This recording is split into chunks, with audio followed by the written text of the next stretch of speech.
Olá, me chamo Letícia dos Santos, sou aluna do curso de Engenharia Ambiental e Sanitária da Universidade Federal do Paraná, no campus Pontal do Paraná.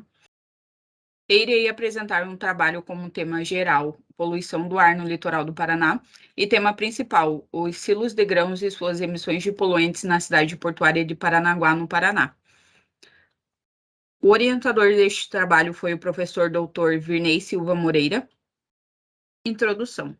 Atualmente, a poluição atmosférica é uma das maiores ameaças ambientais à saúde humana, juntamente com as mudanças climáticas.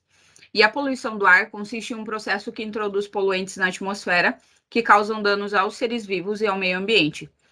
E dentro de um porto, a movimentação de carga a granel são fontes de emissão de material particulado atmosférico. E o principal objetivo deste trabalho foi quantificar e verificar quais são os poluentes emitidos no entorno de silos. E para isso foi feita uma análise da poluição atmosférica por fumaça e partículas totais em suspensão na região dos silos públicos e na zona residencial de Paranaguá, comparando essas duas regiões. A metodologia utilizada.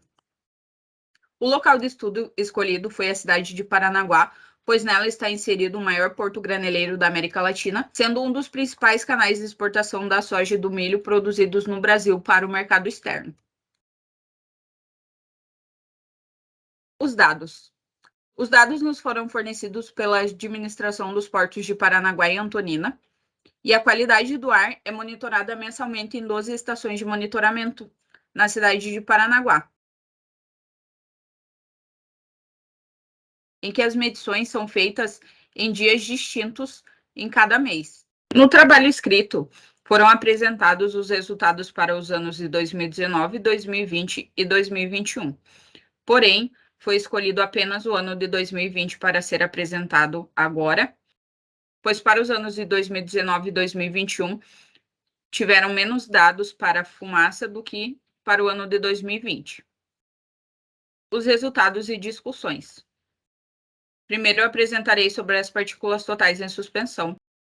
Os pontos escolhidos para analisar as partículas totais em suspensão foram os pontos 1, 2, 6, 5, 9 e 12, em que os pontos 1, 2 e 6 estão na zona portuária, mais especificamente na região dos silos públicos, em que ocorre grande movimentação de carga a granel para o armazenamento desta carga e também no corredor de exportação.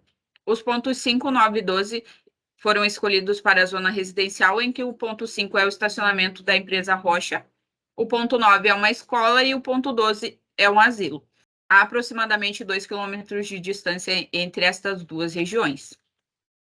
Esses são os resultados para o ano de 2020, em que é possível perceber que há uma ultrapassagem do padrão nacional da qualidade do ar de 240 microgramas por metro cúbico para o período de 24 horas.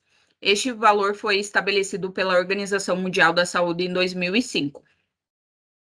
E para melhor demonstrar estes resultados, foi elaborado este gráfico, em que é possível ver que das 12 medições feitas no ano de 2020, o ponto 2 ultrapassou 9 vezes o padrão nacional da qualidade do ar, o ponto 1 4 vezes e o ponto 6 3 vezes, em que não é possível perceber o mesmo resultado para a zona residencial.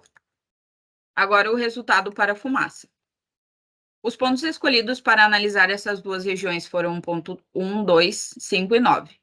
Esses pontos foram escolhidos pois são os pontos que têm maiores quantidades de dados para serem apresentados, porque o poluente e fumaça tiveram algumas medições que não foram determinadas e, portanto, foi optado por trabalhar apenas com os dados que foram recebidos e não tentar fazer uma interpolação de dados. Os resultados para 2020. É possível perceber que há uma ultrapassagem do padrão nacional da qualidade do ar da fumaça, que é 50 microgramas por metro cúbico, padrão final, para o período de 24 horas. E para melhor demonstrar estes resultados, foi elaborado este gráfico, que das 9 medições feitas para o ano de 2020, o ponto 2 ultrapassou o padrão 6 vezes e o ponto 1 7 vezes. O que já não é possível verificar para a zona residencial novamente, assim como aconteceu para a PTS, os pontos da zona residencial não ultrapassaram o padrão nacional da qualidade do ar.